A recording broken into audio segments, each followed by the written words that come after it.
آج کی یہ تقریر ایک تو اس اعتبار سے ذرا سا عام اسٹائل سے ہٹ کر ہے، یہ ولادت کا جشن بھی ہے اور شہادت کی مجلس بھی۔ اس کی تفصیل میں کل بتا چکا ہوں، اور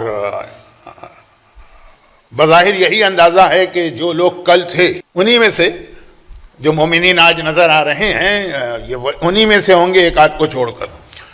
تو 2 رجب ولادت ہے اور 3 رجب شہادت ہے اکارڈنگ ٹو کیلنڈر آف آغاز، اور وہ ہمارے 10ویں امام۔ لیکن انڈیا اور پاکستان میں بھی جو کیلنڈر رائج ہے اس میں بھی ولادت 2 رجب نہ صحیح تو 2 دن کے بعد 5 رجب ہے۔ ڈیٹس بہت قریب قریب ہے۔ تو اب اس انداز کی تو میں تقریر نہیں کر سکتا جو جشن کا تقاضا ہے، لیکن حالات بہرحال انہی امام معصوم کے ہوں گے جن کی ڈبل مناسبت ہے آج کی اس تاریخ سے۔ آج جو تقریر ہے وہ انہی کے والد 10th امام کے حوالے سے، تو وہ جو 11th امام والی تقریر تھی جس میں کچھ مرجعیت کے حوالے سے، اور وہ جو ایک برٹش اسپائی ہے ہمفرے، اس کی جو بک ہے اس کے حوالے سے کچھ پوائنٹس میں نے بیان کیے تھے۔ 10ویں امام کے حالات میں بھی اس چیز کو سمجھنا بہت ضروری ہے، یعنی ایک طرح سے یہ سمجھ لیجئے کہ یہ والی تقریر اسی کا پارٹ 2 ہوگا جو 11th امام کی ولادت کے حوالے سے نومبر میں بھی تقریر تھی، اور یسٹرڈے جو تقریر تھی 5th امام کے حوالے سے یہ اس کا بھی پارٹ 2 ہے۔ یہ 3-4 باتیں میں نے اس لیے بتائیں کہ کم وقت میں بہت ساری باتیں آئیں گی، تو اگر آپ کو یہ ڈیٹیل معلوم نہ ہو تو آپ ذرا کنفیوز ہو جائیں گے۔ جو مومنین اور مومنات آج کے دن آ گئے ہیں ان سے بس میں ایک ریکویسٹ اور کروں گا کہ 5 یا 6 منٹ مجھے ایسے آپ کے چاہیے ہیں جو آپ کے اعتبار سے ضرورت نہیں ہے، لیکن میں کسی وجہ سے اس کو ضروری سمجھ رہا ہوں، وہ میں پرسنل آپ کا ٹائم لے رہا ہوں، اگرچہ آج مجلس میں وقت ویسے ہی کم ہے۔ اور وہ کیا چیز ہے؟ وہ یہ ہے کہ اس وقت تقریباً ساری دنیا سے مجھ سے ایک سوال کیا جا رہا ہے، اس کا جواب میں اس ممبر سے ہی دینا چاہتا ہوں۔ وہ ابھی بات آ رہی ہے، اب بہت میں نے الجھی کچھ کنفیوز کرنے والی باتیں کہی، آئیے ان سب کو ملا۔ ہم نے داؤد اور سلیمان کو علم عطا کیا تو قالا، دونوں نے مل کے کہا الحمدللہ الذی فضلنا، تمام تعریفیں اس اللہ کی جس نے اس علم کے ذریعے سے ہمیں سب پر فضیلت عطا کی۔ اور یہی علم و خصوصیت جو ائمہ معصومین نے اپنے شیعوں کے لیے اختیار کی، پہلے اپنے لیے رضینا بالقسمت الجبار، ہم راضی ہو گئے کہ اللہ نے علم ہم کو دیا، مال دولت دنیا حکومت اقتدار تاج تخت یہ ملتا رہے دوسروں کو، ہم کو دیا، ہم اس پہ راضی ہیں۔ یہ مولا نے پہلے اپنے لیے کہا اور اس کے بعد پھر اپنے شیعوں کے لیے۔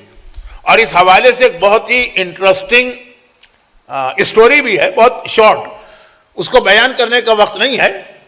صحیفہ کاملہ ہمارے یہاں قرآن کے بعد جو 2 بہت ہی اتھینٹک کتابیں ہیں، نہج البلاغہ اور صحیفہ کاملہ۔ صحیفہ کاملہ 4تھے امام کی دعائیں ہیں، اور یہ میں عرض کر دوں کہ 10ویں امام سے جب کوئی کسی پرابلم کے لیے دعا مانگتا تھا تو کئی واقعات ہیں کہ 10ویں امام نے ڈائیورٹ کیا صحیفہ کاملہ کی طرف کہ جاؤ اور جا کر میرے دادا کی کتاب میں اس کو دیکھ لو۔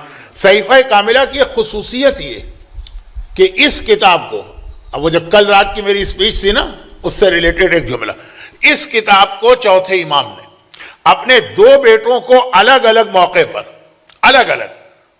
باقاعدہ پہلے لفظ سے آخری لفظ تک باقاعدہ لکھوایا، ڈکٹیٹ کرایا۔ 4تھا امام وہ ساری چیزیں، وہ ساری دعائیں زبانی بیان کر رہا ہے اور اپنے بیٹوں سے کہہ رہا ہے اس کو لکھو، جو اس زمانے میں رواج بہت کم تھا۔ 2 بیٹے، ایک 5ویں امام۔ صحیفہ کاملہ ہمارے پاس آئی ہے 5ویں امام کے ریٹن فارم میں، 5ویں امام نے اس کو لکھا۔ لیکن ایک اور موقع پر 4تھے امام نے یہ کتاب صحیفہ کاملہ اپنے دوسرے بیٹے جناب زید شہید کو لکھوائی تھی، جن سے زیدی سادات کا سلسلہ بھی ہے نسل کے اعتبار سے، اور جو آج کل یمن کے اندر حوثی انصاراللہ، وہ سلسلہ ہے عقیدے کے اعتبار سے۔ جناب زید کے دو سلسلے چلتے ہیں، ایک ان کی اولاد اور ایک ان کو امام ماننے والے۔ بہرحال جناب زید کی شخصیت، وقت ہی نہیں ہے آج تو 10ویں امام کے حالات بیان کرنا۔ جناب زید کو الگ یہ کتاب لکھوائی، 5ویں امام کو الگ یہ کتاب لکھوائی۔ شاید ہی کوئی ایسی کتاب ہوگی جو ایک امام معصوم نے دوسرے امام معصوم کو باقاعدہ ڈکٹیٹ کرائی، اور بعد میں پھر یہ دونوں کتابیں اس راوی نے ملا کے چیک کی جس نے صحیفہ کاملہ ہم تک پہنچائی ہے، تو کہا کہ اس میں ایک ایک لفظ کو میں نے چیک کیا ہے اور ایک لفظ کا بھی فرق دونوں میں نہیں آیا ہے۔ یہ صحیفہ کاملہ کی اہمیت ہے۔ اس کے اندر جو راوی لکھتا ہے نا کہ اس صحیفہ کاملہ مجھے کیسے ملی، 5ویں امام نے بھی عطا کی، جناب زید کے بیٹے یحییٰ کے ذریعے بھی ملی، تو اس کے اندر وہ 5ویں امام کی پالیسی بیان کر رہا۔ اور 5ویں امام کی پالیسی یہ تھی کہ ہم اپنے شیعوں کو علم دینا چاہتے ہیں۔ یہ باقاعدہ بہت انٹرسٹنگ ایک سٹوری ہے۔ وہ صحیفہ کاملہ دعائیں تو ہیں، مگر جو سٹارٹنگ اس کا ہے، انٹروڈکشن اس راوی کی زبانی جس نے کتاب لکھوائی، پڑھ لیجئے گا جا کے، آپ کو مزہ آئے گا۔ تو اس میں 5واں امام وہی اصول بتا رہا ہے جو میری کل کی اسپیچ بھی تھی اور آج کی تمہید بھی تھی، علم۔ ہمارے شیعہ اگر بچ سکتے ہیں اس دنیا میں تو اپنے علم کی وجہ سے۔ یہ وہ صلاحیت ہے جو ان کو دشمنوں کے درمیان اس طرح سے زندہ رکھے گی کہ دشمن ان کی جان کے دشمن بھی ہوں گے، خون کے پیاسے بھی ہوں گے، لیکن ان کے محتاج بھی ہوں گے۔ اب میں نے اس کی ایک مثال کل دی تھی۔ امام اعظم کہلاتے ہیں امام ابو حنیفہ، لیکن محتاج ہیں 5ویں امام کے شاگرد محمد ابن مسلم سے۔ 5ویں امام تو مدینے میں، محمد ابن مسلم کوفے میں ہے، امام ابو حنیفہ بھی کوفے میں۔ وہاں سے سلسلہ آج تک اگر واقعات بیان کرنے لگوں تو وہ تو ایک اشرا بھی کم ہے، لیکن ایک سلسلہ آج تک۔ اب جو بات میں بتا رہا ہوں اسی کے بعد میں آپ کے 5 منٹ لوں گا، اور وہ سلسلہ یہ ہے کہ اب 5ویں امام یعنی محتاج ہے دنیا ان کی۔ آپ میں سے سب کو معلوم ہے، یعنی سب سے مطلب جو لوگ مجلس میں بیٹھے ہیں، کہ میں کتنے طویل عرصے سے حج پر جا رہا ہوں حاجیوں کی خدمت کے لیے۔ پتہ نہیں کتنی نسلیں، 3 یا 4 نسلیں تو گزری ہیں لوگوں کی، حج حج حج حج۔ ایک صاحب تو ہمارے ہیں جو بہت پرانے ہمارے حج کے ساتھی بھی اور والنٹیئر بھی ہیں، وہ بھی آج کی مجلس میں ہیں۔ تو حج کے حوالے سے 2006 یا 2007 میں ایک بہت بڑا انسیڈنٹ پیش آیا تھا۔ شیطان کو کنکر مارتے وقت وہ ایک بہت بڑا اسٹیمپیڈ ہوا تھا۔ اس وقت تو ہر سال ہوتا تھا، لیکن وہ ایک واقعاً اتنا ان یوزول ٹائپ کا وہ واقعہ تھا، اور اتنی زیادہ اس کے اندر شہادتیں حاجیوں کی ہوئی تھی، اور وہ ہوا تھا آخری دن 12 آف ذی الحج کو۔ اچھا، اب اس کے بعد پھر سعودی حکومت نے کافی پلاننگ کی کہ کس طرح سے اس کو ایوائڈ کریں۔ پہلے زمانے میں، پہلے سے مطلب یہ ہے کہ 40 سال پہلے، 30 سال پہلے، 25 سال پہلے اگر ایسے واقعات ہو جاتے تھے تو سعودی حکومت اس کو چھپا لیتی تھی۔ لیکن اب میڈیا اتنا فاسٹ بھی ہو گیا، اتنا اسٹرانگ بھی ہو گیا، بدنامی ہوتی۔ تو خیر، اس کے اندر ایک بہت بیسک تبدیلی ان کو کرنا پڑی، یعنی وہ کرنا چاہ رہے تھے۔ وہ یہ ہے کہ ہماری فقہ میں، شیعہ فقہ میں جو شیطان کو کنکر مارے جاتے ہیں، اس کا ٹائم بہت بڑا ہے، یعنی سورج نکلنے سے لے کے سورج ڈوبنے تک، from sunrise to sunset, پورا دن، کسی وقت بھی آپ جائیے۔ لیکن برادران اہل سنت کے یہاں اس کا ٹائم جو ہے وہ آدھا دن ہے، سورج نکلنے کے بعد سے لے کے ظہر تک۔ اب میں پورے مسائل نہیں بتا رہا کیونکہ مسئلہ اس کے بعد بتانا، وہ بھی اب وقت ملا، مجھے لگ رہا ہے کہ شاید وہ مسئلہ مجھے چھوڑنا پڑے گا۔ تو خیر، اب یہ ٹائم ان کے یہاں جو کہ ٹائم آدھا رہ گیا، اس سے ہم کو ایک آسانی ہوتی تھی کہ ہم لوگ جب کنکر مارنے جاتے تھے تو وہ اس حصے میں جاتے تھے جو ان کے اعتبار سے ٹائم ختم ہو چکا ہے۔ مثلا بطور مثال عرض کر رہا ہوں، اب ضرورت نہیں ہے ڈیٹیل میں جانے کی، ہم ظہر کے بعد 2 بجے جائیں گے، ان کے یہاں 12 بجے ٹائم ختم ہو گیا، اب 2 بجے تو بہت کم لوگ ہوتے ہیں۔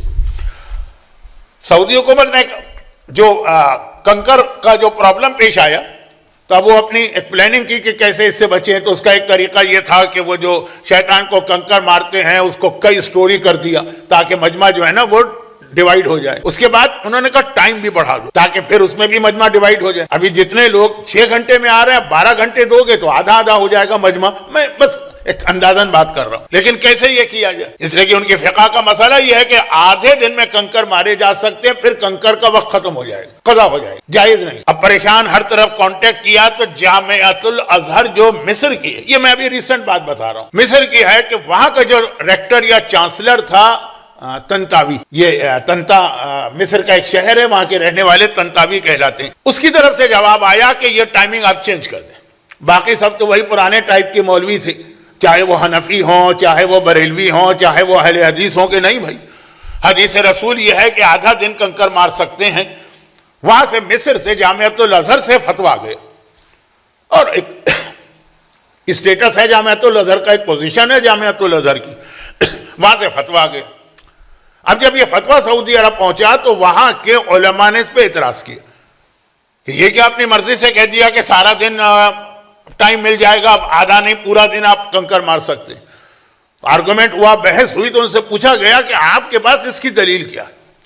وہی جو بات میں شروع میں کہہ رہا تھا، ایک مختصر سی بات ذرا پھیل گئی، لیکن صرف یہ عرض کرنا تھا مجھے کہ جو معصومین نے اصول ہم کو دیا ہے وہ لولا علی لہلک فلاں سے لے کے ظہور امام تک چلے گا۔ علامہ طنطاوی نے جواب میں لکھا کہ ہمارے پاس ایک حدیث صحیح آئی ہے ابو جعفر محمد ابن علی ابن حسین ابن علی ابن ابی طالب کی، جنہوں نے اپنے جد سے یہ نقل کیا ہے کہ شیطان کو کنکر پورے دن مارے جا سکتے ہیں۔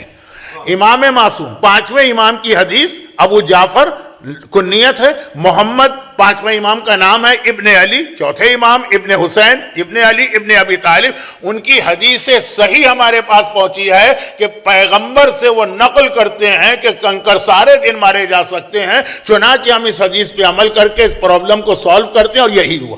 اس کے بعد سے، اس سال کے بعد سے آج تک سعودی حکومت نے وہ ٹائمنگ جو تھے وہ بڑھا کے شیعہ فقہ کے اعتبار سے کر لیے، اور بنیاد کیا بنائی؟ وہ اپنی بدنامی سے بچنے کے لیے، اس پرابلم سے بچنے کے لیے بنیاد بنائی پانچویں امام کی حدیث، یعنی آج بھی وہ محتاج ہوئے، اور اسی کے ذریعے سے انہوں نے اپنے اس مسئلے کو حل کیا ہے۔ یہ پانچویں امام اور ہر امام نے اپنی شیعوں کو طریقہ بتایا کہ تمہاری سروائیول، تمہاری بقا، تمہارا تحفظ، تمہارا پروٹیکشن یہ ہے کہ اپنے آپ کو علم سے کبھی دور نہ کرنا۔ اب آ جائیے، یہ امام نے بتایا، اور پھر اس میں سب سے اہم رول، یہ لفظ مجھے اچھا نہیں لگتا کیونکہ اس کا کچھ ذہن میں یہ امپریشن بنتا ہے کہ باقی معصومین کے رول اہم نہیں ہیں، لیکن پھر بھی ٹائم کم ہے تو میری مجبوری کو ذہن میں رکھیے۔ اس میں سب سے اہم رول کہ اپنے شیعوں کو علم سے دور نہ ہونے دیں۔ سب سے اہم رول ہمارے 10th امام کا ہے، جن کی ولادت کی تاریخ ہے، آدھا گھنٹہ رہ گیا ہے، اور پھر شہادت کا بیان ہے۔ سب سے اہم رول 10ویں امام کا ہے۔ ریزن، سب سے اہم رول کیوں؟ حالات کی وجہ سے بن گیا۔ جیسے ہم کو پتا ہے کہ ائمہ معصومین نے سب سے بڑی قربانی آقا حسین نے دی ہے، لیکن اس کا مطلب یہ نہیں ہے کہ باقی امام یہ قربانی نہیں دے سکتے تھے۔ اگر کربلا میں آقا حسین کے بجائے چھٹے امام ہوتے تو وہی جہاد چھٹے امام کرتے، تو جو 10ویں امام کا رول ہے، اگر وہاں پہ اس وقت 5ویں امام ہوتے تو وہ یہ رول کرتے۔ اہم رول کی بات کر رہا ہوں، وہ یہ کہ 10واں امام وہ امام تھا، جو جملہ میں ہر سال کہتا ہوں کہ وہ امام تھا جس کے بعد غیبت شروع ہونے والی۔ 10ویں امام تک کے شیعوں کو کم از کم یہ اطمینان تھا کہ اگر ہمیں کوئی پرابلم پیش آ جائے گا تو ہم امام کے پاس پہنچ جائیں گے، اگرچہ امام نے روکنا شروع کر دیا تھا۔ کبھی نام لیا محمد ابن مسلم کا، کبھی نام لیا یونس ابن عبد الرحمن کا، کبھی نام لیا شاہ عبد العظیم کا جو ایران میں رے میں دفن ہے، ان سے پوچھ لو مسئلے۔ لیکن پھر بھی ایک اطمینان تو ہے نا کہ امام ہیں، حج پہ جائیں گے، عمرے میں جائیں گے، مسئلہ پیش آئے گا، امام سے ملاقات کر کے مسئلے کا حل لے لیں گے۔ 10واں امام وہ امام ہے جس کے بعد غیبت ہونے والی۔ اچھا، ابھی شیعوں کو تو یہ اندازہ نہیں ہے نا کہ غیبت کتنی لمبی ہوگی، ان کو نہیں معلوم کہ غیبت 1400 سال چلے گی اور پتہ نہیں ابھی بھی مزید کتنا چلے۔ غیبت کا سن رہے ہیں کہ غیبت ہوگی، لیکن کسی کے ذہن میں 2 سال ہوگی، کسی کے ذہن میں 1 سال ہوگی، کسی کے ذہن میں 6 مہینے ہوگی۔ امام تو جانتے ہیں نا۔ تو اب امام کو وہ سارے مسئلے حل کر کے جانا ہے جو ظہور امام زمانہ تک شیعوں کو پیش آ سکتے ہیں، کیونکہ 10ویں کے بعد کوئی براہ راست امام سے ملاقات کا کوئی طریقہ ہی نہیں ہے مسئلہ پوچھنے کے لیے۔ اب 10ویں امام کی ایک بہت بڑی ذمہ داری بنی، اور بہت اہم ان کا رول بنا، اور بہت اہم ان کی امامت بنی یہ جملہ میں نے 3 مرتبہ کیوں دہرایا؟ ذرا ایک مرتبہ رکی، ایک جملہ اور سنی جو کل میں نے بات کی تھی، اور 11 امام کی ولادت کی محفل میں فتنے اور فساد۔ اب آپ کو معلوم ہے کہ اس وقت امنگ شیعہ اثنا عشری، ہمارے شیعہ، ہمارے مومنین، ان میں 3 امام ایسے ہیں جن کی امامت کا انکار ہو رہا، شیعہ بھی ہیں، اور وہی اپنے آپ کو اثنا عشری شیعہ تو وہ نہیں کہتے، لیکن ہمارا حصہ مانتے ہیں، تبھی ہمارے نوجوانوں کو اور ہمارے بچوں کو بہکاتے ہیں۔ ہمفرے نے جو جملہ لکھا تھا اس کو پھر دہرا دوں، اگرچہ اس کو زیادہ دہرانا مجھے خود اچھا نہیں لگتا۔ ہمفرے نے لکھا تھا کہ ہم نے ان کو بہکانے کے لیے برادران اہل سنت میں ان کے مولوی بنائے، شیعوں میں امامہ اور عبا پہننے والے رکھے کہ یہ اگر بہکیں گے تو اس لباس کے ذریعے بہکیں گے۔ انڈیا اور پاکستان میں آج سے 50-40 سال پہلے جتنے پرابلم ہوئے، اس میں پھر بھی ہم لوگ اس لیے بچ نکلے کہ یہ پرابلم کریٹ کرنے والے تھے شیروانی ٹوپی والے۔ یہ ایک عجیب عجیب لفظ آپ کو سننے کو ملیں گے، لیکن میں وہ بتا رہا ہوں جو میری آنکھوں کے سامنے کی بات۔ اور ان کا مقابلہ کرنے والے تھے امامے، اور ہماری قوم میں امامے اور ابا کا احترام تھا، چنانچہ وہ لوگ ناکام ہو گئے جو ٹوپی شیروانی پہن کے آتے تھے۔ میں بھی اس میں شامل ہوں جو یہ لباس پہنتا تھا اور اب تک پہنتا ہوں۔ اب ہمفرے والی بات کہ اگر ان کو بہکانا ہے تو وہ جو امامے کا ایک احترام ان کے یہاں ہے، امامے والے ان کے درمیان فتنہ پیدا کرنے والے لاؤ۔ یہ بہت میں مختصر بات کر رہا ہوں کیونکہ یہ بات کہیں اور چلی جائے گی، جانا بھی چاہیے کہیں اور، لیکن آج 10ویں امام کی شہادت بھی ہے، وقت نہیں۔ تو خلاصہ یہ نکلا کہ اب پھر وہ ایک ایسی نسل تیار کی گئی۔ انڈیا پاکستان کی بات نہیں کر رہا ہوں، اس میں سب سے بدترین ایران میں پیدا ہوئے، اس میں سب سے بدترین حوزہ علمیہ نجف اور کربلا میں پیدا ہوئے ہیں، جو آغا سیستانی کے لیے کتنا بڑا اس وقت مسئلہ، جو رہبر آغا خامنہئی کے لیے کتنا بڑا مسئلہ۔ تو خیر اس میں ان لوگوں نے، جن میں سے بعض نے اپنی مرجعیت کا کلیم بھی کیا، چونکہ ہماری جو ایک ہمارے ہاں ایک تو مذہبی طبقہ ہے، وہ تو بہت سی چیزیں جانتا، لیکن جو ایک عام سے بچے ہیں وہ تو جاتے ہیں گوگل پہ سرچ کرتے ہیں شیعہ مراجع، ایک لسٹ آ جاتی ہے، اس میں ان کے نام ہے، کیونکہ وہ اپنی ویب سائٹ بنا کے بیٹھے ہیں، اس میں انہوں نے لکھا ہے کہ شیعہ مرجع، تو گوگل کا تو پتہ نہیں مجھے کیا سسٹم ہے، لیکن ان کے نام آ جاتے ہیں۔ یہ کہتا ہے یہ دیکھیے یہ گوگل نے کہا یہ بھی مراجع میں سے ہیں تو یہ مرجع۔ اب ان لوگوں نے 3 اماموں کی امامت کا انکار کیا، اور چوتھے امام کی امامت کا انکار تو نہیں کر پائے، لیکن وہ آٹومیٹک انکار ہو گیا۔ کون سے 3 امام؟ 9ویں امام کی امامت، 10ویں امام کی امامت، زمانے کے امام کی امامت۔ کل ہم ایک قصیدہ آپ سن رہے تھے، اللہ ایک پنجتن 5 امام 12 معصوم 14، تو اس میں 8ویں امام تک تو چلا سلسلہ، 9ویں اور 10ویں کی امامت کا انکار ہو گئے۔ جب 10ویں کی امامت کا انکار ہوا تو 11ویں آٹومیٹک، کیونکہ 11ویں امام بنے 10ویں امام کی وصیت سے، تو جب وہ 10واں امام ہی نہیں ہے تو وہ کسی اور کو اپنے بعد کیسے امام رکھ سکتا ہے؟ اور 12ویں کا اچھا دلیل کیا تھی؟ ایک دلیل جو ان تینوں امامت کے انکار میں تھی، دلیل یہ تھی کہ نابالغ بچے کو ہم $5 نہیں دے سکتے جو اس کا حق ہے، جو اس کا اپنا مال ہے، اس کا اپنا مال، نابالغ کے ہاتھ میں اس کا اپنا مال دینا جائز نہیں ہے۔ تو کیسے ہو سکتا ہے کہ جو بچہ نابالغ ہو اس کو پوری امت دے دی جائے؟ اب پہلے تو وہ فقہی مسئلوں کی ایک لائن لگا دی کہ نابالغ کیا کیا کام نہیں کر سکتا ہے، جس کا خلاصہ ہے کہ تقریباً کوئی کام نہیں کر سکتا، بلکہ بعض علماء تو کہتے ہیں وہ نماز روزہ بھی نہیں کر سکتا، لیکن خیر عبادتوں کی بات اور، خمس نہیں دے سکتا، نابالغ خمس نہیں دے سکتا۔ اگر اس کے پاس $100 ہیں اور وہ $20 دینا چاہے وہ نہیں دے سکتا، اس کے ولی کو اختیار ہے۔ تو اب انہوں نے کہا جب ایک نابالغ کو اپنے معاملات میں اسلام حق نہیں دیتا، حتیٰ یبلغ اشدہ، سورہ نساء کی آیت، جب تک کہ وہ عقل مند اور سمجھدار نہ ہو جائے، یہ قرآن، میں تفصیل میں نہیں جا رہا ہوں، ٹائم میرے پاس نہیں۔ تو کہا کہ جس کو اپنی جائیداد پہ کنٹرول نہیں ہے، جس کو اپنے نکاح پہ کنٹرول نہیں ہے، جسے اپنے مال پہ کنٹرول نہیں ہے، یہ کیسے ہو سکتا ہے کہ وہ پوری امت کو اپنے ہاتھ میں لے لے؟ 9واں امام جب امام بنا کیا ایج تھی؟ 8 سال۔ 10ویں امام جن کا آج تذکرہ ہے کیا ایج تھی؟ 6 سال، سب سے کم یہی تھے۔ اور زمانے کے امام جب امام بنے تو 5 سال، وہ تو پہلے دن سے غائب ہے۔ کہ یہ 5 سال اور 6 سال اور 8 سال کے بچوں کو آپ امت دے کے جا رہے ہیں؟ چنانچہ یہ جھوٹی اور کھوٹی باتیں ہیں کہ یہ لوگ امام تھے، یہ امام نہیں تھے، ہو ہی نہیں سکتا، یہ عقل کے خلاف۔ اب کہاں بات دیکھیے، میری بات کہاں اور 10 سال کے بعد آپ اس سے 10,000 ہی واپس لے رہے ہیں. اس 5 سال میں تو 10,000 کی ویلیو کم ہو کے 6,000 رہ گئی. تو اب اگر آپ اس سے ایکسٹرا لیتے ہیں جس کو سود کہا جاتا ہے تو یہ مطابق عقل ہے. جو ویلیو کم ہو رہی ہے یہ آپ وہ لے رہے ہیں, آپ کوئی سود وود نہیں لے رہے, آپ اس پہ ظلم نہیں کر رہے, آپ اس پہ زیادتی نہیں کر رہے. اب وہ جو عقل استعمال ہوتی ہے نا, جس کی وجہ سے آج سود کو ایسے لوگ حلال کر رہے ہیں جن کے ساتھ ڈگری لگی ہوتی ہے کہ یہ حوزہ علمیہ قم سے فارغ ہیں. ویسے تو فارغ اردو میں کسی اور معنوں میں بھی آتا ہے, لیکن فارغ التحصیل ہے, پوری انہوں نے وہاں سے ایجوکیشن حاصل کی. وہ آ کے کہتے ہیں کہ یہ سود بالکل جائز ہو, بڑے پاپولر ہو رہے ہیں. کیوں نہیں ہوں گے پاپولر؟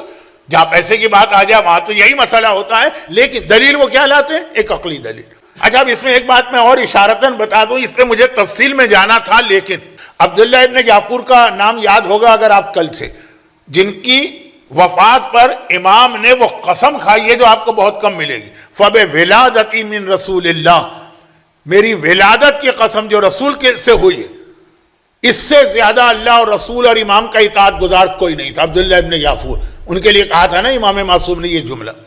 وہ عبداللہ ابن جعفر جن کی اتنی فضیلت بیان کی ہے, انہوں نے ایک دفعہ چھٹے امام سے پوچھا تھا کہ مولا آپ مجھے اپنا شیعہ کب مانیں گے؟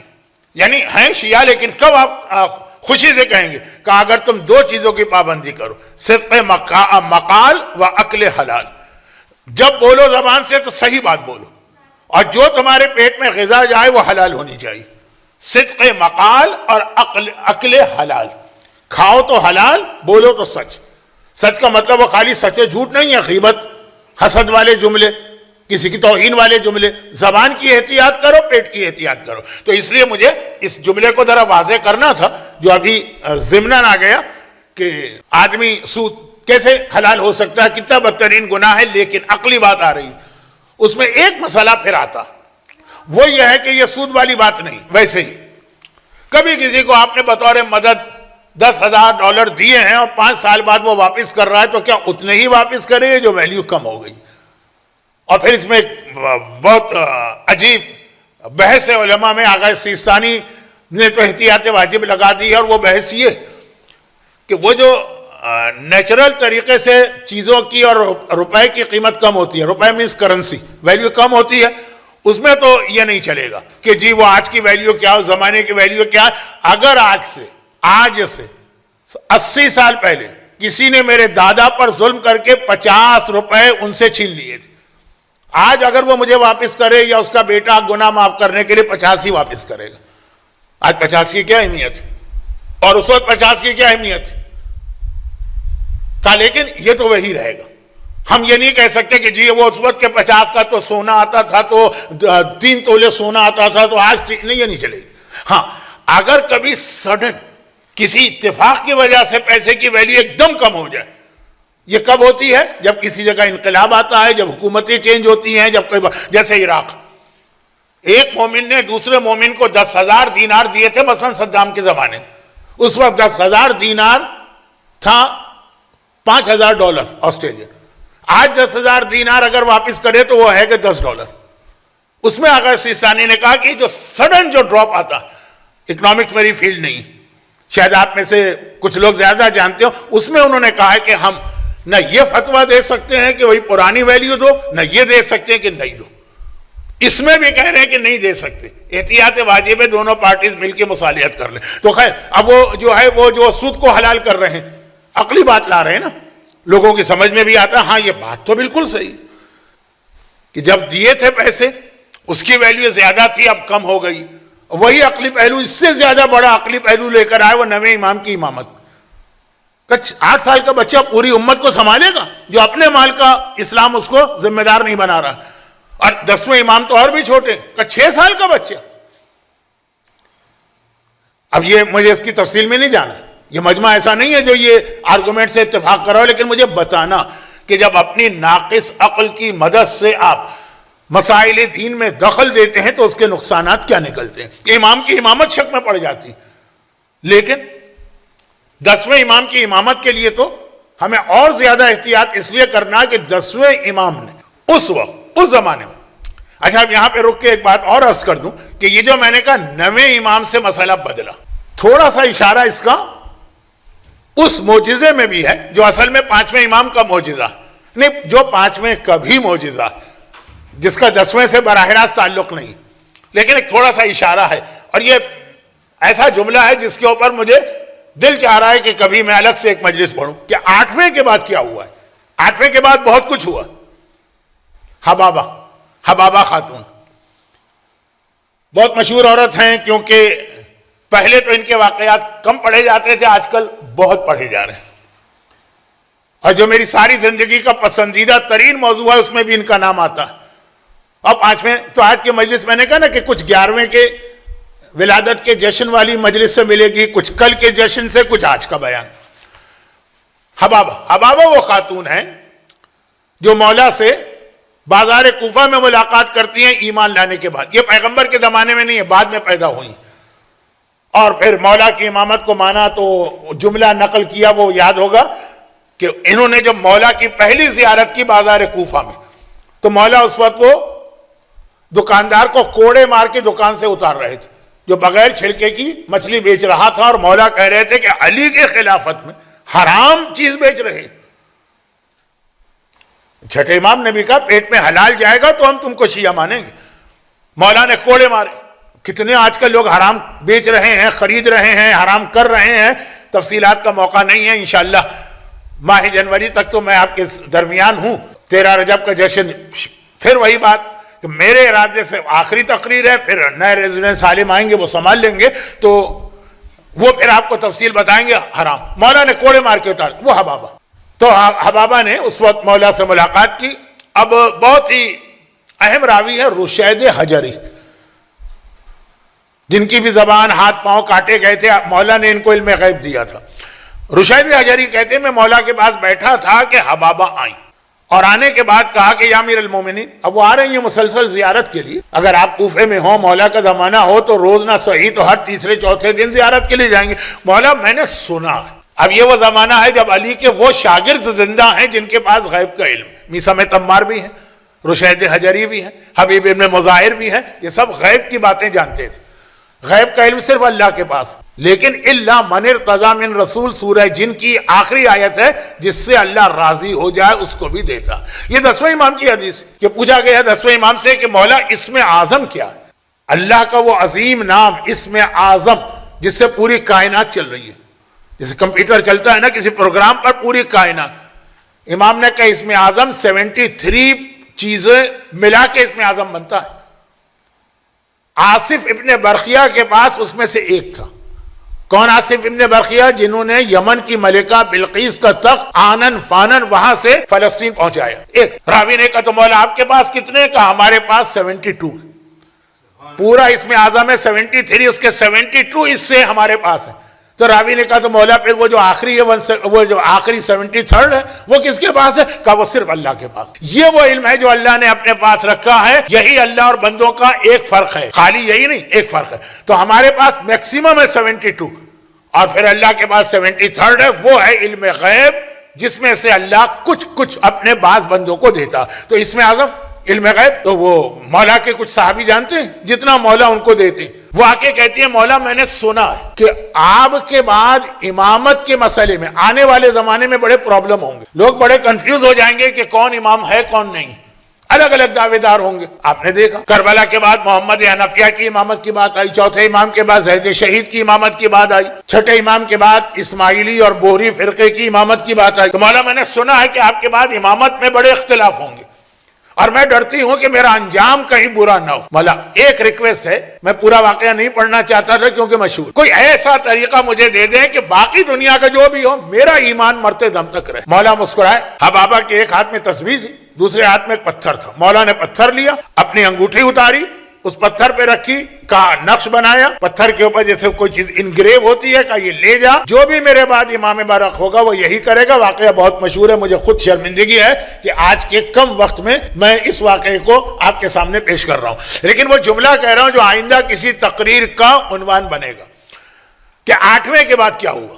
اچھا اب یہ تھا کہ اب وہ کہتی ہیں کہ میں پھر بعد میں جب مولا کی شہادت ہو گئی، غم وغیرہ کے بعد میں آقا حسن کے پاس گئی، سنا تھا وہ امام، لیکن اس سے پہلے کہ میں کچھ کہتی انہوں نے خود ہی کہا وہ پتھر لا. وہ پتھر لیا, اپنی امامت کی مہر لگائی, پھر ان کے بعد آقا حسین کے پاس گئی. اس سے پہلے کہ میں کچھ کہتی کہ مولا فرزند رسول آپ امام برق ہیں تو معجزہ دکھائیے, نہیں, اس سے پہلے کہ میں کچھ کہتی خود آقا حسین نے کہا وہ پتھر لے کے آ.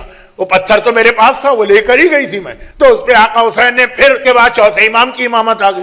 اب میں وہاں پہنچی بڑی مشکل سے, بہت بوڑھی ہو گئی تھی, 113 سال میری عمر تھی, پورے بدن میں راشا تھا, چلا نہیں جاتا تھا مجھ سے. لیکن میں پہنچی کہ ابھی میں زندہ ہوں, ایسا نہ ہو مرنے سے پہلے میرا عقیدہ خراب ہو جائے, تصدیق کر لو. میں گئی, اور جب گئی تو وہاں جا کے اور پریشان ہو گئی. چوتھے امام تو اتنی نمازیں پڑھتے تھے, اتنا موقع ہی نہیں ملتا تھا, ایک نماز کے بعد دوسری نماز آپ کو بات کرنے کا موقع نہیں ملے گا, خاص طور پر کربلا کے بعد ابتدائی زمانے میں.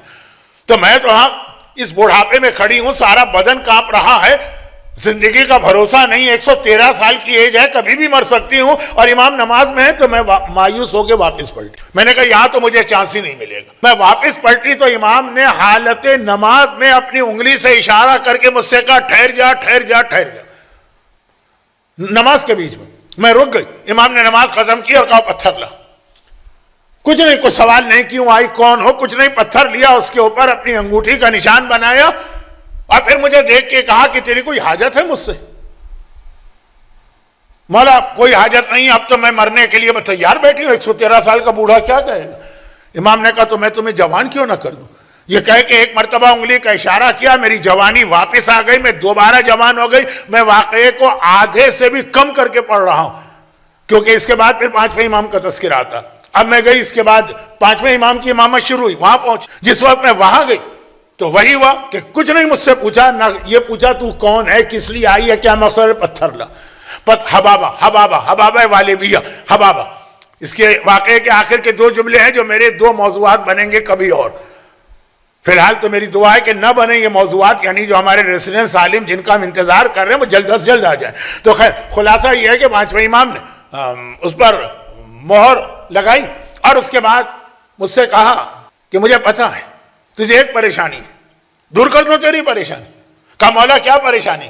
کہا تیرے بال جو ہیں, اب جوان ہو گئی ہے نا دوبارہ, تو کالے ہو گئے سارے بال.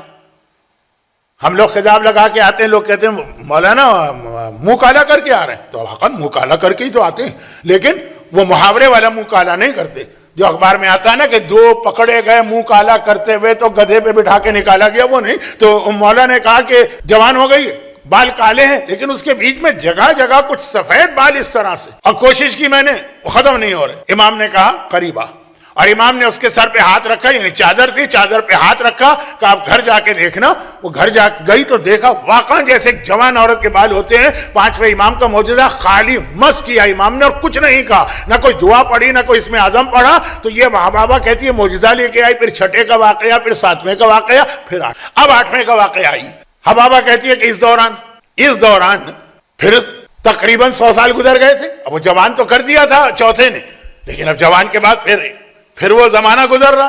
8ویں کے زمانے میں 8ویں کے بعد پہنچی.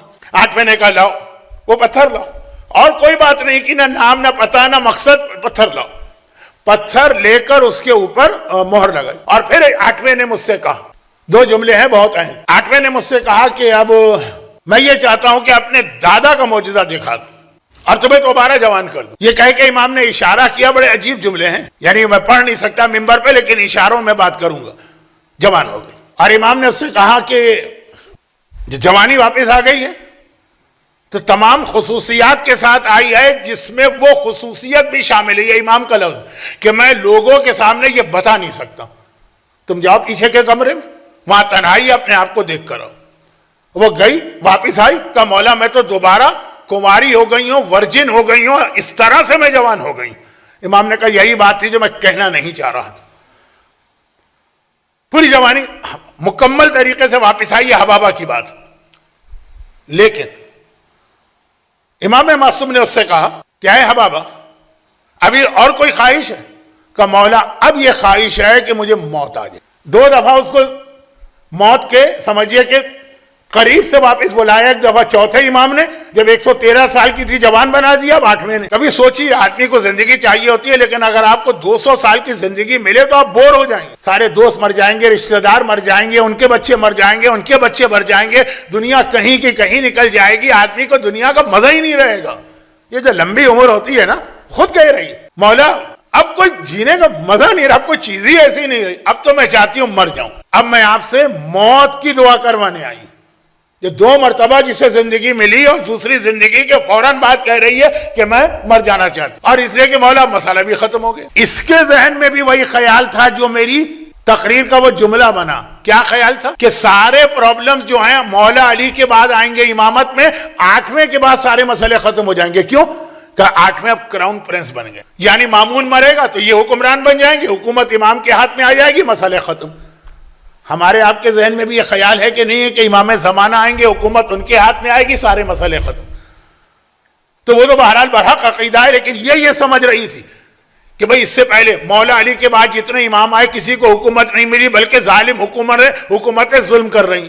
اب 8ویں کو حکومت مل گئی، بھئی اتنی مل گئی ہے کہ کراؤن پرنس بن گئے، مامون مرے گا، اس کے بعد یہ بادشاہ ہوں گے، پورے سلطان عرب و عجم ہو جائیں گے، تو بادشاہت ان کی ہے، تو امامت کے پرابلم سولو. یہ بھی یہ سمجھ رہی تھی، یعنی میجورٹی شیعوں کی سمجھ رہی تھی کہ 8ویں کا ولی عہد بننا پرابلم سولو کر گیا. کہا مولا بس اب سب کچھ دیکھ لیا، اب وہ مسئلہ ہی نہیں رہا کہ وہ پتھر پہ مہر لگواؤں کہ کہیں میرا عقیدہ خراب نہ ہو جائے. اب تو عقیدہ خراب ہونے کے چانسز ہی ختم ہو گئے. امام مسکرائے، کہا تجھے موت چاہیے تو چلو میں تیری یہ خواہش پوری کر رہا ہوں. بھئی 250 سال کی ایج کسی کی ہو گئی ہے اور پھر کہے کہ مرنا ہے تو ٹھیک ہے، مگر ایک خوشخبری بھی سن جاؤ. کہا مولا آپ کو پتا ہے نا کہ یہ خوشخبری آپ کا دادا علی مرتضیٰ مجھے پہلے دن دے چکا.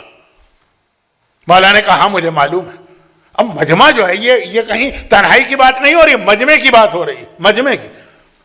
ایک مرتبہ مولا نے کہا مجھے معلوم.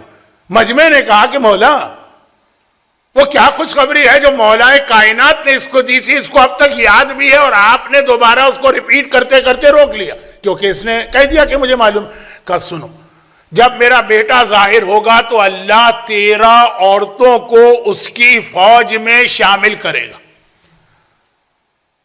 فوج میں اور بھی عورتیں ہوں گی. کہا 13 کے نام میں بتاتا ہوں. پھر امام نے 13 عورتوں کے نام بتائے. یہ 13 عورتیں امام زمانہ کی فوج میں نام کے ساتھ شامل ہیں. خالی 13 نہیں، اور بھی ہوں گی. یہ فوج سے میری مراد ہے پہلی فوج 313 والی. اس میں جو نام لیے اس میں مثلا ام ایمن کا نام ہے، جناب آمنہ کی کنیز، پیغمبر کی ماں جناب آمنہ کی کنیز، جن کے بیٹے بھی بہت مشہور ہے لیکن لوگوں کو ان کا اور ام ایمن کا رشتہ نہیں پتا. ام ایمن کے بیٹے کا نام ہے اسامہ. یہ وہ اسامہ ہے جن کو پیغمبر نے آخری زندگی میں لشکر کا سردار بنا کے بھیجا تھا اور کہا تھا لعن اللہ من تخلف جیش اسامہ، جو اسامہ کے لشکر میں نہیں جائے اس پہ اللہ کی لعنت ہو، اور جو نہیں گئے ان کے نام تاریخ میں دیکھ لیجیے. یہ اسامہ. لیکن جب مولا نے ان کو بلایا تھا جنگ جمل و صفین میں، انہوں نے کہا مولا میں قسم کھا چکا ہوں اس لیے نہیں آ سکتا ہوں. مولا نے ان کی قسم کو ویلڈ کیا. بہت اچھی دلچسپ واقعات ہیں لیکن ہسٹری کا لوگوں کو شوق نہیں. اور میں 10ویں امام کے حالات پر بات رہ گئی. ام ایمن جناب عمار یاسر کی والدہ جناب سمیہ. مکے میں جائیے گا، جناب سمیہ کی قبر کی زیارت ضرور کیجیے گا. پہلے لوگوں کو نہیں پتا تھی، اب بہت مشہور ہو گئی جناب سمیہ. اس کے اندر جو نام ہیں، پورے 13 نام میں اس لیے نہیں لیتا ہوں کہ اس میں کئی نام ایسے ہیں جو آپ نے کبھی سنے نہیں ہوں گے. عمار یاسر کی ماں زبیدہ خاتون ہے. زبیدہ جس نے حاجیوں کے لیے نہر زبیدہ بنائی اور جو ہارون رشید کی کزن بھی تھی اور پہلی بیوی بھی تھی. زبیدہ کا نام. اس میں ان میں ام خالد کا نام ہے، جنہوں نے شراب والے مسئلے پر امام سے پوچھا تھا کہ مولا اس بیماری میں شراب پی سکتی ہوں کہ نہیں. یہ واقعہ میں نے کوئی 500 دفعہ تو پڑھا. اس کے اندر حبابہ کا نام. امام نے کہا کہ حبابہ بھی ان میں سے ایک ہے کہ ابھی مر جائے گی. جب مر جائے گی، جب میرا بیٹا آئے گا دوبارہ ظاہر ہوگی. لوگوں نے کہا مولا یہ 13 عورتیں جو آئیں گی یہ کام کیا کریں گی؟ کہا یہ زخمیوں کی ڈریسنگ کریں گی، مرہم پٹی کریں گی، ان کو پانی پلائیں گی اور اس قسم کے باقی کام. پھر امام نے حبابہ سے کہا حبابہ ذرا تم اٹھ کے لیڈیز سیکشن میں چلے جاؤ. پہلے تو ہمارے یہاں انڈیا پاکستان میں بھی ہر گھر میں ایک مردانہ ہوتا تھا، ایک زنانہ. تو امام نے کہا کہ چلے جاؤ. وہ گئی. جیسے ہی گئی کنیز دوڑی دوڑی آئی. کہا فرزند رسول آپ نے جس مہمان کو بھجوایا اس کی موت ہو گئی. وہ اندر پہنچی، عورتوں کے بیچ میں مر گئی. حبابہ کے واقعے کا یہ حصہ ذرا کم پڑھا جاتا. امام خود گئے، اس کے غسل و کفن کا انتظام کروایا، عورتوں کو، پھر اس کی نماز جنازہ پڑھی ہے، سارے مجمع نے پڑھی، امام نے اپنے ہاتھ سے اس کو دفن. لیکن اس میں دو جملے، ایک تو یہ کہ امام زمانہ کے ظہور کے بعد جو 13 عورتیں آئیں گی ان کے نام، یہ ایک میری ایک الگ تقریر، کبھی انشاءاللہ موقع ملا تو یہاں بھی کر دوں گا. لیکن خالی نام نہیں، نام سے تو نام تو میں قنوہ ہے، اس میں سیانہ ہے. اب یہ نام سے تو آپ کو کچھ نہیں پتا چلا نا، کچھ انٹروڈکشن، کچھ ہماری عورتوں کو میسج کہ آخر ان کی کیا ایسی نیکی ہے. لیکن ایک یہ، دوسرا یہ کہ اس زمانے کے شیعوں نے بھی سکون کی سانس لی تھی کہ 8ویں آ گئے ہیں تو پرابلم ختم. جبکہ الٹا مسئلہ تھا، سارے پرابلم اسٹارٹ ہوئے 8ویں کے بعد، سارے تو نہیں، بہت بڑے پرابلم. 9ویں کی امامت کا انکار، 10ویں کی امامت کا انکار، اور 10واں وہ ہے جسے مرجعیت کا پورا نظام بنا کے جانا، تاکہ غیبت میں جو روز آنا نئے نئے مسئلے ہوں گے. دیکھیں اب اس وقت سے لے کے آج تک کتنے نئے مسئلے بن گئے. مثلا جو 2 دن بات ہوئی ہے کرنسی کی ڈی ویلیو ہونے کا مسئلہ، یہ اماموں کے زمانے میں اس طرح پیش نہیں آتا تھا جس طرح پیش آ رہا. اس کا جواب دینا ہے نا، ہمارے مرجع و مجتہد کو کہاں سے دے گا؟ وہ وہی اصول جو 10ویں امام دیکھے گئے. اور کتنی زیادہ دنیا ترقی کر چکی. آج کل جو ایک بہت زیادہ ہاٹ ٹاپک، اچھا حج سے ریلیٹڈ کتنے مسئلے. ابھی آج جیسے جو مجھ سے ایک سوال پوچھا گیا جس کا مجھے جواب دینا تھا، یہ سوال اس جگہ سے نہیں پوچھا گیا، کئی جگہوں سے. عمرہ سعودی حکومت نے اتنا آسان کر دیا ہے کہ اب جس کا دل چاہتا 30 سیکنڈ میں اس کو عمرے کا ویزا مل جاتا ہے اور ٹکٹ کٹایا اور پہنچ گئے. پتہ ہی نہیں کہ عمرے کے مسائل حج کے مسائل سے زیادہ مشکل ہیں اور زیادہ ذمہ داری. تو میں تو ایک منظر دیکھتا ہوں اور خاموش رہتا ہوں کہ پتہ نہیں کتنے لوگ اپنی بیویوں کو اپنے آپ پہ حرام کرا کے اور کتنی عورتیں اپنے شوہروں کو اپنے آپ پہ حرام کرا کے آ رہی ہیں. البتہ لا علمی میں جو یہ ہو جائے اس کا گناہ ہوگا، اولاد حلال رہے گی، یہ مسئلہ بتانا ضروری ہے. تو اب اس میں بہت سارے نئے نئے مسئلے پیدا ہو گئے کووڈ کے بعد. اب ویل چیئر ہے مثلا، بہت سے لوگ عمرہ نہیں کر پاتے ہیں پیروں سے، ویل چیئر چاہیے. ابھی اطلاعی کے ویل چیئر انہوں نے بالکل بند کر کے ایسی جگہ بھیج دی جہاں سے طواف غلط. اب لوگ پوچھ رہے ہیں رجب کے اندر شیعہ قافلے دھڑا دھڑ پہنچ رہے ہیں سعودی عرب میں کہ اب وہ تو بند کر دیا، وہاں پہنچے پتہ چلا کہ اب ویل چیئر پہ طواف کر سکتے ہیں، لیکن ویل چیئر وہاں بھیج دی جہاں سے طواف غلط. تب کیا کریں؟ مثلا صفا مروہ مثلا آغا سیستانی کے فتوے میں صرف گراؤنڈ فلور یا بیسمنٹ سے ہو سکتی ہے، بند کر دیتے ہیں. ابھی ہم لوگ اس سال حج پہ سے بند کر دیا انہوں نے، 2 گھنٹے ویٹ کرنا پڑا کہ پھر وہ کھلے تو ہم جائیں. ہم نے 2 گھنٹے ویٹ کیا، مسئلہ پتا تھا. کتنے ہی لوگ تھے جنہوں نے آدھا گھنٹہ ویٹ کیا، 20 منٹ ویٹ کیا، دیکھا کھل ہی نہیں رہا تو چلے گئے اوپر، اپنا پورا عمرہ غلط کیا، پورا حج غلط کیا. خیر، تو اب یہ نئے نئے مسئلے پیش آ رہے ہیں. اور یہ تو میں نے وہ مسئلے بتائے کہ جو بہت نئے بھی نہیں، طواف سے روک دیا جائے، صحیح سے روکا جائے. واقعی جو نئے مسئلے، بہت زیادہ لڑکیوں کو یہ خواہش پیدا ہو رہی ہے آج کل کہ وہ آپریشن کرا کے لڑکا بنے. کیوں؟ تاکہ میراث میں ان کا حصہ ڈبل ہو جائے. اب جیسے ایک فقہی مسئلہ تو ہے اپنی جگہ پر، تو اس کا اسٹیٹس کیا ہوگا؟ بیٹی کو آدھا، بیٹے کو، اتنے سارے مسئلے. یہ تو میں نے بہت ہلکا سا، میرے پاس ٹائم نہیں رہا. خلاصہ یہ کہ یہ نظام 10ویں امام کو بنانا تھا، انہی کو جب مشکوک کر رہے ہو تو ان کا بنایا ہوا نظام تو اور زیادہ مشکوک ہو جائے گا. اور یہ اہمیت 10ویں امام کے. بس ایک آخری جملہ کہہ کے مصائب کا بیان کہ اب یہ جو ہے اس میں پھر ایک لاپرواہی آتی ہے. آدمی کہتا ہے بس سب کر لو، جو بھی ہے جیسا بھی ہے بس ٹھیک ہے. پہلے ایک جملہ لوگ کہتے تھے اللہ قبول کرنے والا، اب تو پتا ہے کہ اللہ تو قبول نہیں کرتا، وہ تو نماز تک اٹھا کے منہ پہ پھینک دیتا ہے. بس ٹھیک ہے کر لو، مولویوں کے چکر میں نہ پڑو. تو ایک عقیدہ بھی مضبوط کرنا تھا، جیسے میں نے خود کہا 10ویں امام کی امامت مشکوک. تو کربلا کی زیارت اور زیارت جامعہ، 2 گفٹ 10ویں امام نے ایسے دیے، ایک زبان سے کہنے والا گفٹ، ایک عمل والا، کہ اگر آدمی اس کو صحیح طریقے سے انجام دے تو اس کا عقیدہ بھی مضبوط ہوتا. لیکن 10ویں امام کو جو زمانہ ملا، ہر امام کو ظالموں کا زمانہ ملا ہے نا، لیکن 10ویں امام کو جس ظالم کا زمانہ ملا وہ یزید کے بعد یزید جیسا ہی. کیونکہ مولا نے اس کا تذکرہ کیا تھا 200 سال پہلے اور کہا تھا عاشرہم اکفرہم، جب بنی عباس کا 10واں حکمران آئے گا وہ ان کا سب سے بڑا کافر ہوگا. کافر نہیں، اکفر، سب سے بڑا کافر، مولا جس کو کہہ دیں کہ سب سے بڑا کافر متوکل. اور یہ بھی ایک جملہ عرض کر دوں، متوکل اصل میں 10ویں امام کا اپنا ٹائٹل ہے. 10ویں امام کا ٹائٹل ہے نقی، 10ویں امام کا ٹائٹل ہے ہادی، 10ویں امام کا ٹائٹل ہے متوکل. 10ویں امام نے اپنے شیعوں سے کہا یہ ٹائٹل میرے لیے استعمال نہ کرو، اس ظالم نے اپنا نام رکھ لیا ہے، لوگوں کو دھوکہ ہو جائے گا. ورنہ اصل میں متوکل، جیسے اب یہ نام سنتے ہی دل میں ایک نفرت پیدا ہوتی ہے متوکل، جبکہ یہ نام اصل میں 10ویں کا. لیکن منع کیا کہ یہ نہیں کہا کہ میرا ٹائٹل ختم ہو گیا، کہا نہیں استعمال نہیں کرنا. متوکل جیسا آدمی جس نے کہا کہ اگر حسین کو کربلا میں شہید کیا یزید نے تو میں بھی یزید کا ماننے والا ہوں، میں حسین کے روزے کو شہید کروں. دل بھر کے اس نے ظلم کیے. اور انہی مظالم میں سے ایک ظلم وہ تھا جو 10ویں امام کو اتنا غمگین کر گیا کہ جب 10ویں امام پہ یہ ظلم ہوا اور 10ویں امام واپس آئے تو 10ویں امام نے کہا اللہ کے یہاں میرا رتبہ حضرت صالح کی اونٹنی سے کم تو نہیں ہے. بھائی جملہ لوگوں نے سنا تو ایک شخص نے آ کے اپنے بچوں کے استاد سے کہا کہ جملہ سنا، کہا متوکل 3 دن میں مارا جائے گا، کیونکہ جنہوں نے حضرت صالح کی اونٹنی کو ذبح کیا تھا یا شہید کیا تھا وہ 3 دن میں مرے.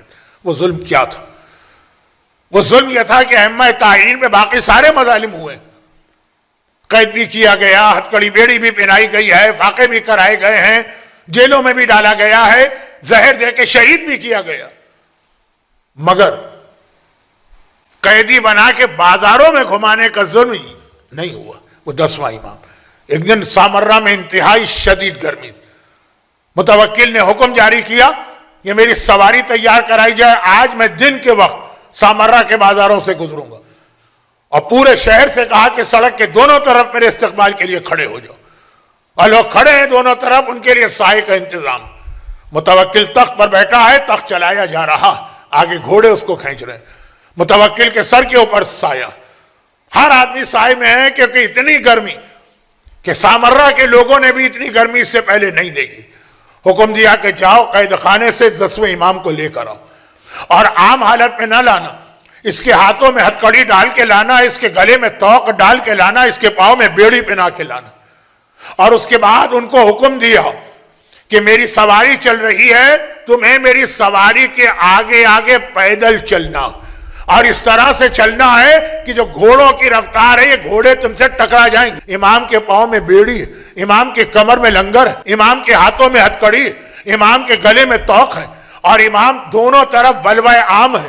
وہ اوباش لوگوں کا مجمع ہے جو امام کی یہ حالت دیکھ رہے ہیں. یہ ایک سید ہے، یہ اولاد فاطمہ ہے، یہ رسول کا بیٹا ہے، یہ امام معصوم ہے. اس حالت میں چلایا جا رہا ہے اور امام سر جھکائے، اللہ کی بارگاہ میں میرا رتبہ ناقہ صالح سے کم نہیں ہے، بس میرا دل چاہتا ہے کہ میں آگے چل کر ایک جملہ کہوں. فرزند رسول جب اس حالت میں آپ گزر رہے تھے، ایک عام آدمی اپنی یہ توہین اور ذلت برداشت نہیں کر سکتا ہے. آپ امام معصوم، آپ وارث رسول، آپ فرزند زہرا، آپ نے یہ امتحان کیسے دیا ہوگا؟ کہ واقعاً کسی شریف آدمی کے لیے یہ امتحان دینا آسان نہیں ہے. لیکن جب میرے ذہن میں یہ آیا کہ میرا دادا سجاد کوفے اور شام کے بازاروں میں قیدی بنا کے لے جایا جا رہا تھا، گلے میں توق اس کے بھی تھا، ہاتھوں میں ہتکڑی اس کے بھی تھی، پاؤں میں بیڑی اس کے بھی تھی، سجاد پہ کیا گزر رہی ہوگی. اور مجھے یقین ہے میرا 10واں امام کہے گا